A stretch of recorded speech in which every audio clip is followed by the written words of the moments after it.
Even though the internet has a reputation for being a battleground for keyboard warriors, one of the great things about the social media age is that filmmakers and studios are just a few short clicks away from interacting with their fans. Many big directors even have Twitter accounts where they can engage with us mere mortals on a regular basis, allowing them to keep one finger firmly on the pop culture pulse. This puts them within an arm's reach of feedback, positive or negative, so if a movie, a trailer, or a first look image comes out and general consensus is that it sucks, the studio will absolutely hear that reaction and might even take steps to ensure their upcoming movies are doing all they can to change that hate into adoration. So with that in mind, I'm Will for What Culture, and here are 10 upcoming movies that are trying to win back fans.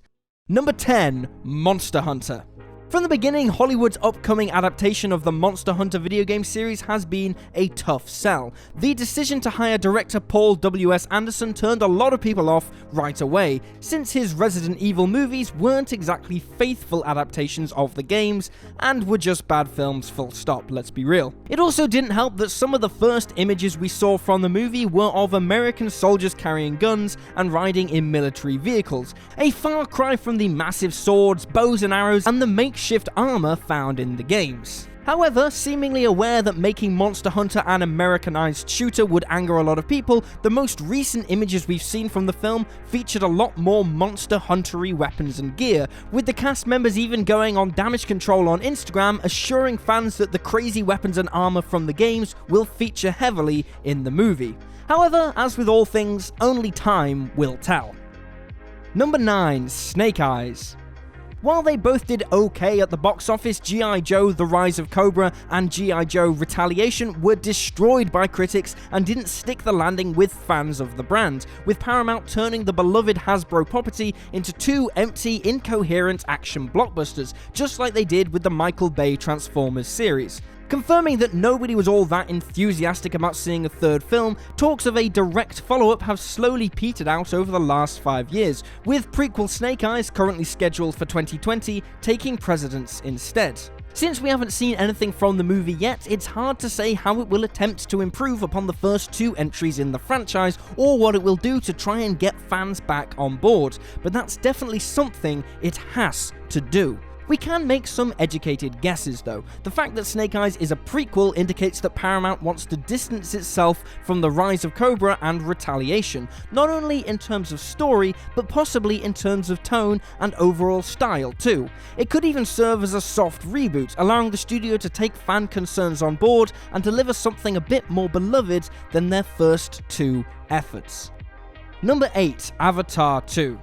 Despite grossing an astonishing $2.7 billion worldwide in late 2009, Avatar has become the subject of a lot of hate in the years since. For some reason, it is now cool to bash it, with skeptics pointing out how it stole its plot from Dances with Wolves and how it was only a success because of its visuals. As a result, it feels as though the online film community is hoping Avatar 2 will fail, just so it can claim the first film was a fluke and that the haters were right all along. The thing about James Cameron though is that he clearly doesn't care what these sections of the fandom think. People have been doubting him for decades, and yet as a director he's managed to deliver hit after hit after hit.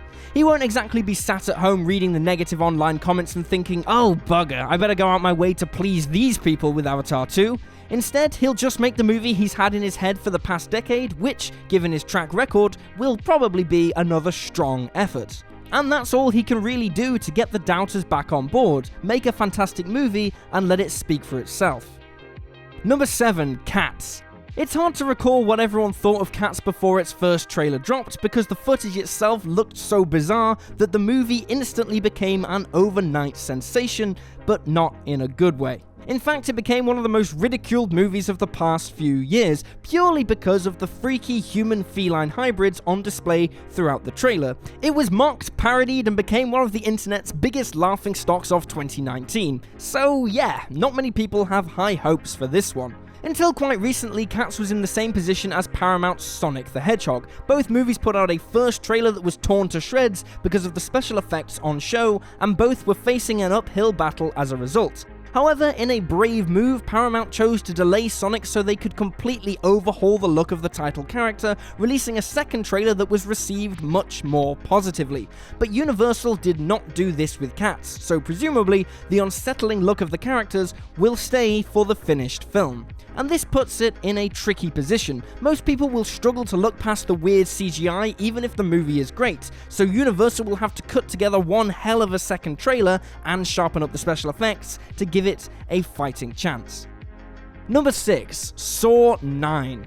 The Saw franchise has been slowly losing supporters for over a decade, with each sequel failing to capture the brilliance of the original film and generally just not being very good movies to boot. The most recent entry, Jigsaw, might even be the worst one yet, and earned one of the lowest box office grosses in the series for its troubles. An attempt to reinvigorate the brand, it clearly didn't work and felt like another been there, done that movie to add to the huge pile of them that has been building up since Saw 2. To put it succinctly, Jigsaw killed what little excitement there was left surrounding Saw and left the future of the series in doubt. And let's face it, for years the Saw franchise has needed an injection of fresh energy, some new ideas, a completely new creative team, just something that fans can look at and go, okay, this might be the one, instead of just another sequel with a bunch of gore and a predictable twist at the end. And fortunately, that's exactly what the upcoming 9th installment is doing. It's based on a story by comedian Chris Rock, which, while a pretty odd choice, is at least a daring and risky move,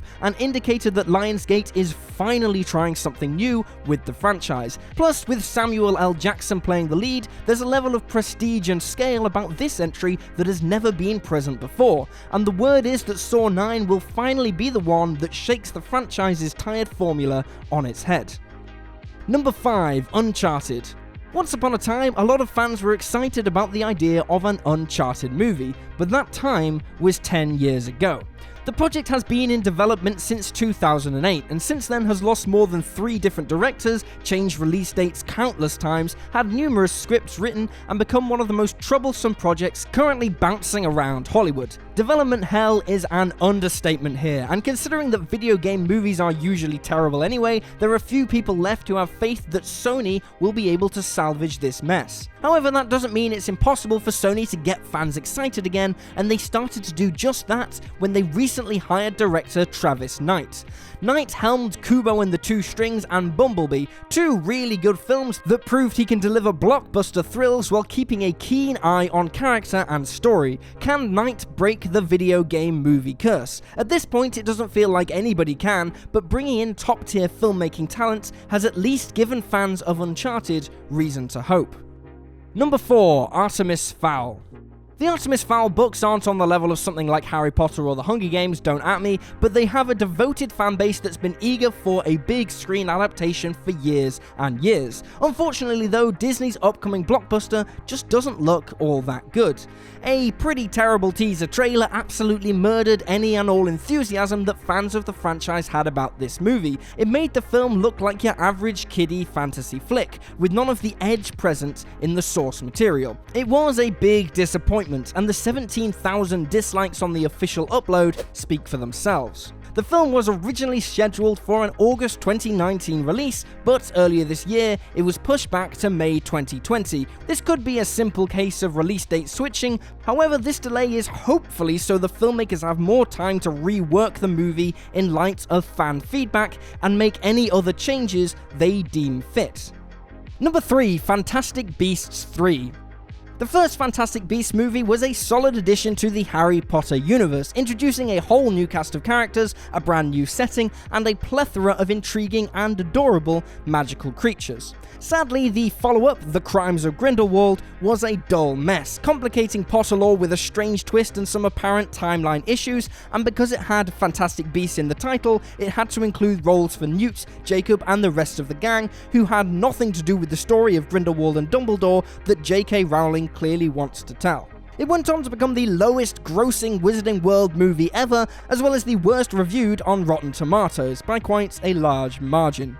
The third film was originally scheduled for a 2020 release, 2 years after its predecessor, but that is no longer the case. The film will now come out in 2021 instead, a delay that was clearly inspired by the backlash against the crimes of Grindelwald, even if nobody will ever admit that. By giving themselves an extra year, the filmmakers have more time to work on the story and will hopefully be able to pull this messy narrative together in a coherent fashion. Number 2, Ghostbusters 2020.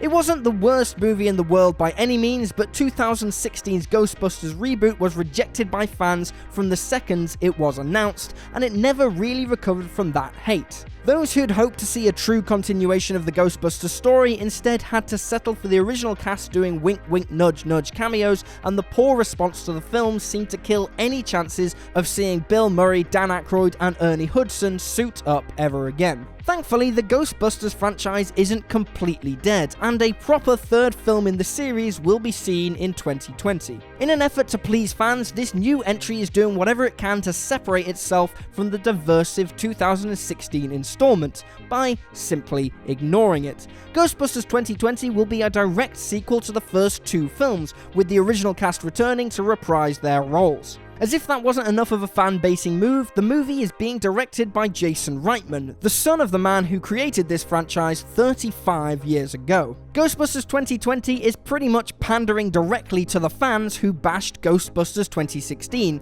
but considering that Reitman is a strong director, it at least seems like the movie is trying to strike the right balance between nostalgia and quality filmmaking. Number 1, Star Wars: The Rise of Skywalker.